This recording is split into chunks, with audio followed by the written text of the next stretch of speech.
Baik, Assalamualaikum warahmatullahi wabarakatuh.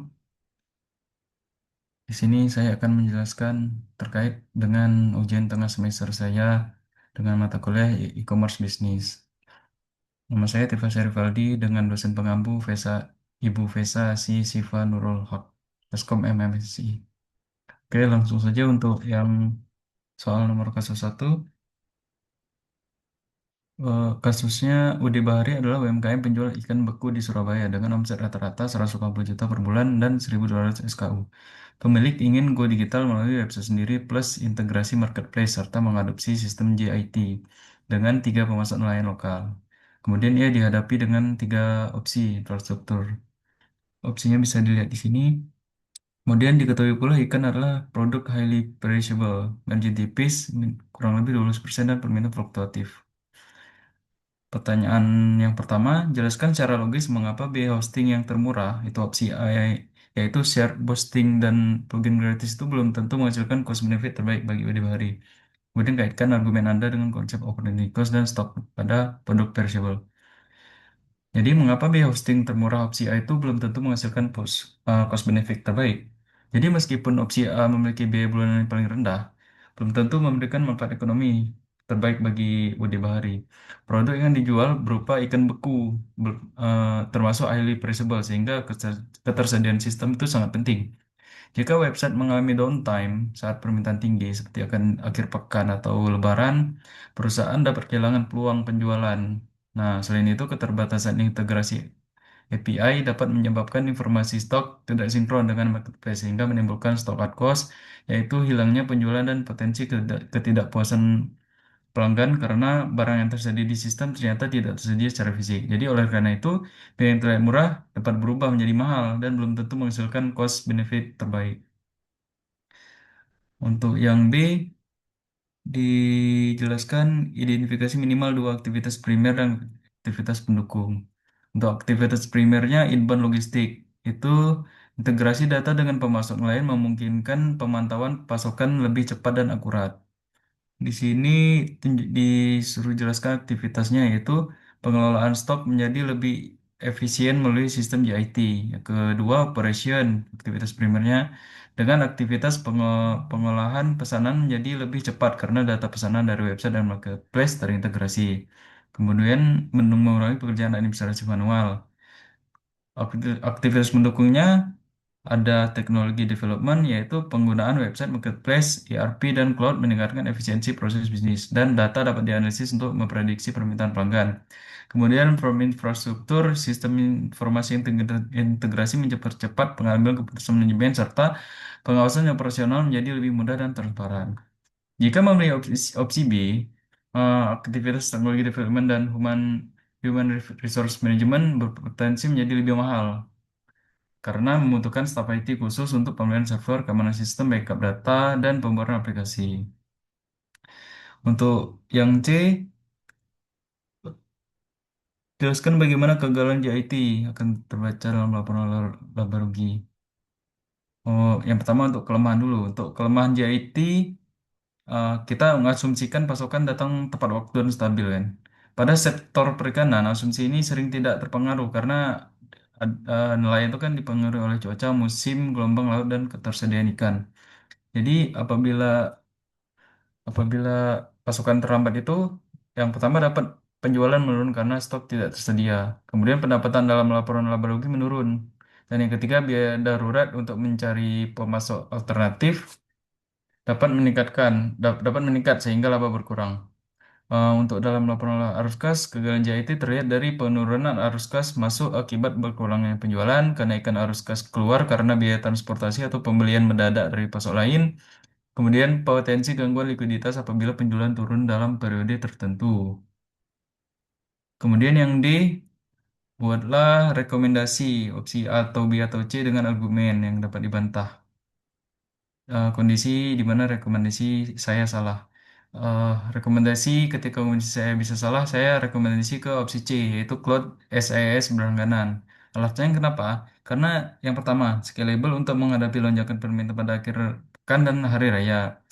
Yang kedua, integrasi API dengan marketplace sudah ada. Kemudian tidak membutuhkan stability khusus, risiko downtime lebih rendah, cocok untuk UMKM, eh, untuk penjualan dan operasional daripada pengelolaan teknologi.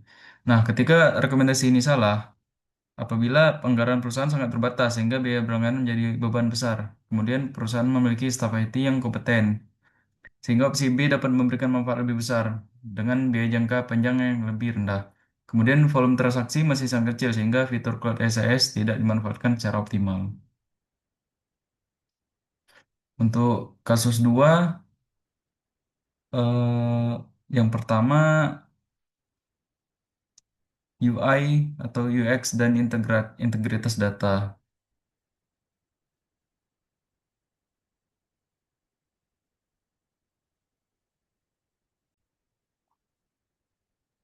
Untuk kasus nomor 2, kasusnya untuk soalnya PT Lentera Niaga adalah e-commerce fashion menengah yang akan IPO pada tahun depan.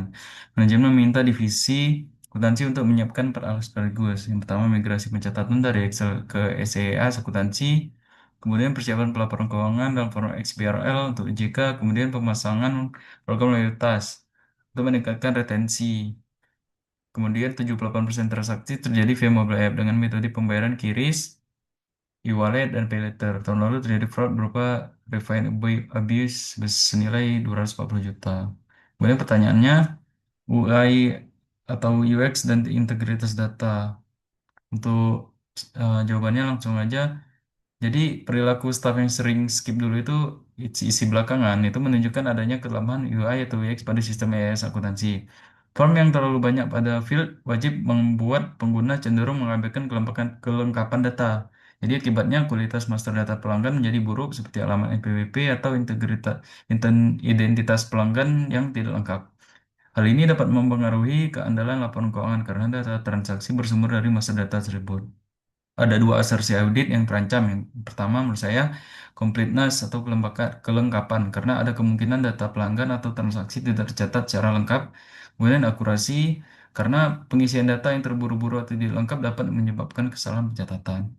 Untuk yang B, XBRL. Langsung saja ke jawabannya. Jadi XBRL itu bukan sekedar mengubah laporan menjadi format XML. XBRL memerlukan taksonomi atau standar klasifikasi akun dan tagging pelabelan data keuangan yang tepat. Jadi jika master data pelanggan produk atau akun sejak awal itu tidak rapi, maka data yang salah tetap akan diberi tag dan dikirim ke OJK. Jadi akibatnya transparansi tidak tercapai dan justru dapat menyesatkan investor karena informasi yang disajikan tampak benar secara format, tetapi itu salah secara substansi. Kemudian CLV versus arus kas. Klaim bahwa CLV pelanggan loyal 5 kali lebih besar sehingga cashback 10% pasti menguntungkan itu memiliki beberapa kelemahan ya. Yang pertama, CLV merupakan estimasi masa depan yang bergantung pada asumsi retention rate sehingga belum tentu terjadi. Yang kedua, beban cashback harus diakui pada saat program dijalankan, sedangkan manfaat pendapatan diperoleh di masa depan.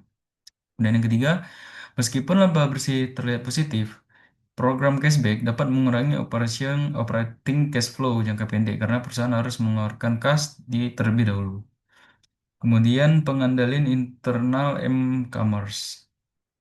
Untuk pengandalian internal m-commerce itu ada 3 ya yang saya dapatkan. Yang pertama, preventive control itu menerapkan otorisasi berlapis untuk proses refund serta verifikasi identitas pelanggan sebelum refund disetujui.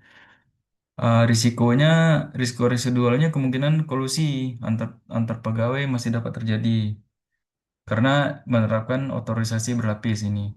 Kemudian detektif kontrol yaitu melakukan monitoring transaksi secara berkala dan menggunakan sistem pendeteksi pola refund yang tidak wajar.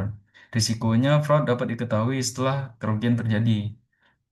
Kemudian korektif kontrol yaitu melakukan investigasi pemulihan kerugian, pemblokiran akun terkait, dan penyempurnaan prosedur refund. Risikonya tidak seluruh kerugian itu dapat dipulihkan, hanya sebagian.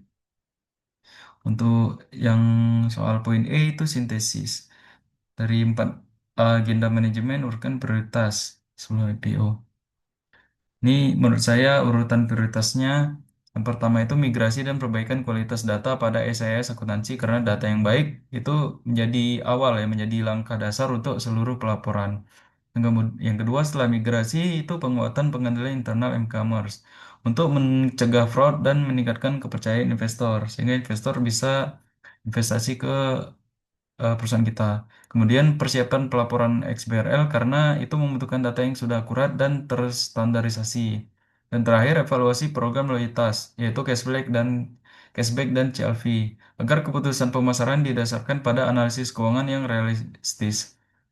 Jadi urutan ini penting ya, karena kualitas data merupakan persyarat bagi pengendalian internal yang efektif dan pelaporan keuangan yang andal.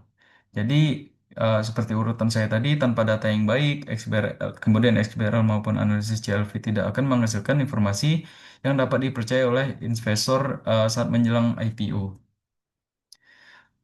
Mungkin sekian hasil TS saya yang setelah saya presentasikan. Terima kasih. Mohon maaf apabila ada kekurangan.